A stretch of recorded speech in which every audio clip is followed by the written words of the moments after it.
আসসালামু আলাইকুম ভিউয়ার্স, আপনারা সবাই ভালো আছেন? আমি আর একটা ব্লগ ভিডিও নিয়ে এসেছি। আশা করি আপনার কাছে ভালো লাগবে। আর দেখতে পারেন এখানে একটা ফ্লাওয়ার। আমার অনেক ভিডিওর মাঝে কোয়েশ্চেন করছেন অনেকজনেই, কইছেন আপু এই ফ্লাওয়ারটা কই থেকে আনছেন? আমি ঠিকমতো থেকে আনছি। এই ফ্লাওয়ারটা আসলে অনেক সুন্দর একটা ফ্লাওয়ার, আর এটার মধ্যে 3-4টা কালার আছে। তো আমি সাদার মধ্যে চাইছিলাম পিঙ্ক দেওয়া, ওটা আনতাম, বাট পাইছি না। পরে ও পিঙ্ক হয়ে এনেছি। এটা আসলে পার্পল কালার। তো পার্পলের মাঝে নাইস লাগে, খারাপ লাগে না। পিঙ্ক হইলে মানে হোয়াইটের মাঝে পিঙ্ক, এটা আরও ভালো লাগছিল।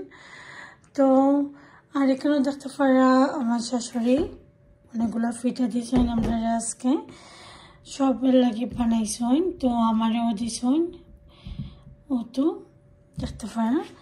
আর ঠান্ডার সিজনের মধ্যে ফিটা কিন্তু অনেক ভালো লাগে, স্পেশালি সই ফিটা মজা লাগে। আর অর্ধেকটা যদি আমি খাইতে তো রাখি, যে কোনো সময় বিরান কইরাও খাওয়া যাইব, আবার বাজ্যাও খাওয়া যাইব। তো আমি ফ্রিজও রাখি দিব। ও তো আর বাকি আজকে একটা শাক রান্না করবো। শাকের রেসিপিটা আমি শেয়ার করবো। নর্মাল শাক যেটা আমরা স্পিনিচের শাক আজকে রান্না করবো। তো এটা আপনার লগে শেয়ার করবো, দেখতে থাকুক ভিউয়ার্স।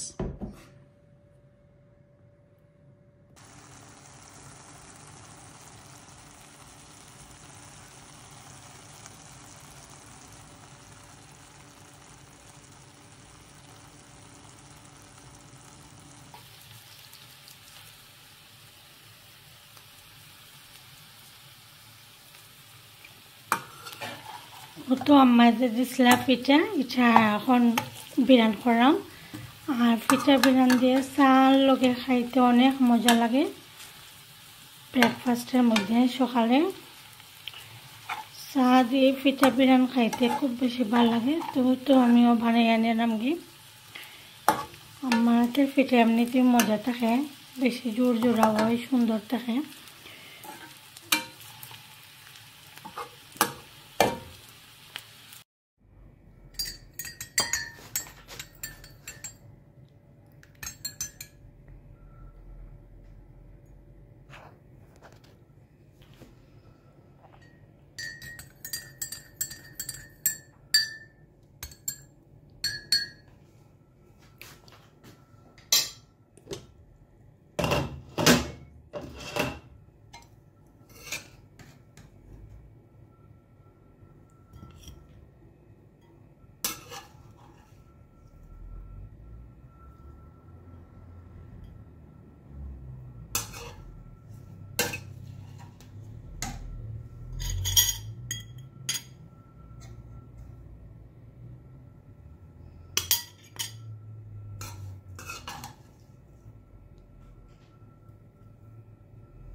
ও তো দেখুন আমরা টেবিল আইন নিয়েছি এখানে,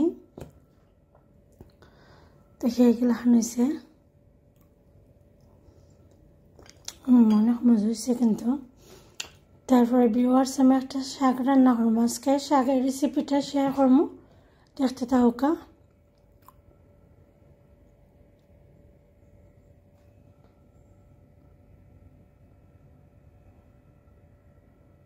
আজকে একটা শাক রান্না করবো। তো শাকের স্পিনিচের শাক, আর এটা হয় মাস্টার্ড লিভস দেয়া। তো শাকটা আপনার লগে শেয়ার করাম, স্মল একটা ভিডিও। আশা করি আপনার কাছে অনেক ভালো লাগবো। ভিউয়ার্স তেল জ্বালাইছি, এখন আমি ভিডিওটা একদম স্মল থাকবো। আশা করি আপনার ভালো লাগবো, দেখবা। আর শাকের রেসিপি সবাই মোটামুটি জানোই, তারপরেও আমি দিলাম, যেহেতু আমি ডেইলি ব্লগ শেয়ার করি, আজকে রান্না করাম। তো এখানে একটা বড় রসুন রে আমি ছোট ছোট পিস করে নিছি। একটু গোল্ডেন কালার করে নিব।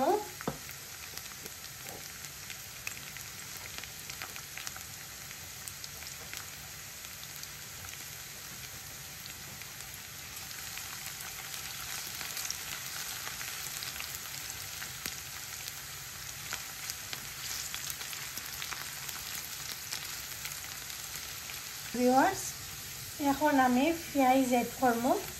তো এখানেও আমি বড় একটা পেঁয়াজে খুশি হয়ে দিলাম, দেখতে পারো।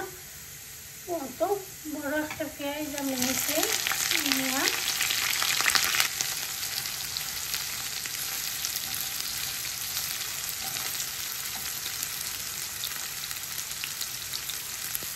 শাক রান্না একদম সিম্পল, সহজ, ইজি রেসিপি।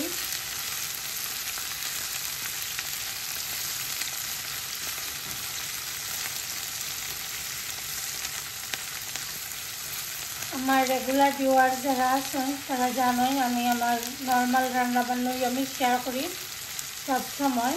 যা রান্না করি আমি তাই শেয়ার করি, এক্সট্রা কোনো কিছু শেয়ার করি না। তো আপনার যদি কোনো রিকোয়েস্ট থাকে অবশ্যই আমি রান্না করব। তো লবণ দিলাম, যেহেতু শাক একদম কম, লবণটাও আমি একটু বুঝতে দিলাম, থোড়া করে দিলাম।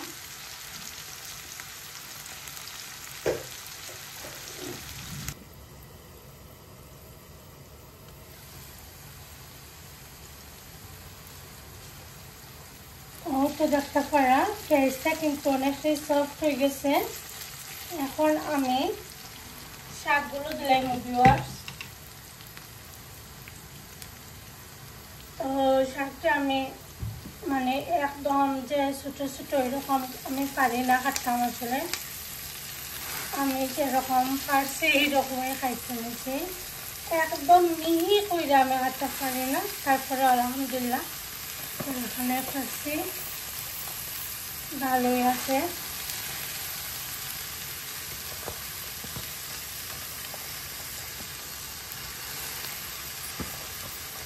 তো আগুনটা কমাইয়া রাখি দিব, আস্তে আস্তে সফট হইয়া নিচে যাইব কি।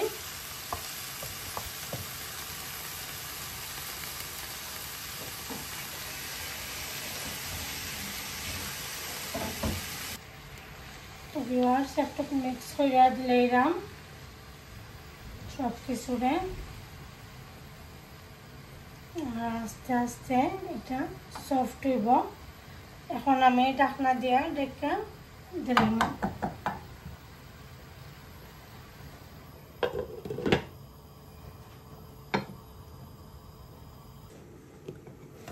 তো ভিউয়ার্স দেখতেই পারা শাক দিয়েছিলাম কতটা মজা দিয়েছে, নামে গেছে একদম, মানে পুরা হয়ে যায়। পয়লা বোঝা যায় মনে হয় পানির মধ্যে আর তো নাই, পরে দেখা যায় যে একদম পুরো হয়ে যায়। তো এখন এটা আমি এখন সুন্দর করে মিক্স করে দিলাম। আমি কিন্তু আর লাড়ছিলাম না দিয়া, একদম পানির মজা ওরকম হয়েছে। তো এখন এটারে খুব ভালো করে বেশি করে পেঁয়াজ দিই, শাক খাইতে কিন্তু অনেক মজা লাগে।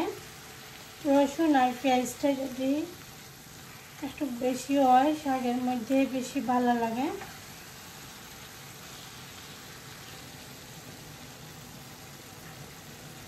আর তো এখন আমি কাঁচামরিচ দিলাম।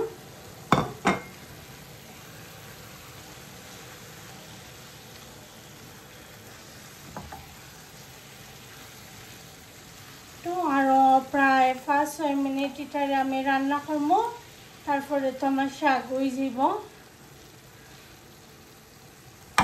আশা করি ভিউয়ার্স আপনার কাছে ভালো লাগছে রেসিপিটা। যদি ভালো লাগে অবশ্যই লাইক কমেন্ট শেয়ার করতে ভুলবেন না ফ্রেন্ডস এন্ড ফ্যামিলির লগে।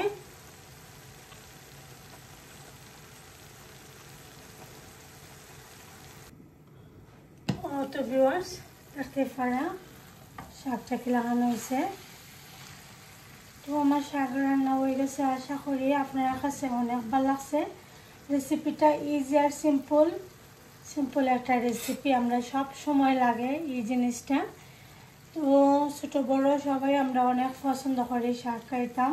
আশা করি ভিউয়ার্স রেসিপি যদি সবার হেল্প হয় তো হইল ইনশাআল্লাহ। দোয়া করবা, ভালো থাকুন, সুস্থ থাকুন। আল্লাহ হাফেজ।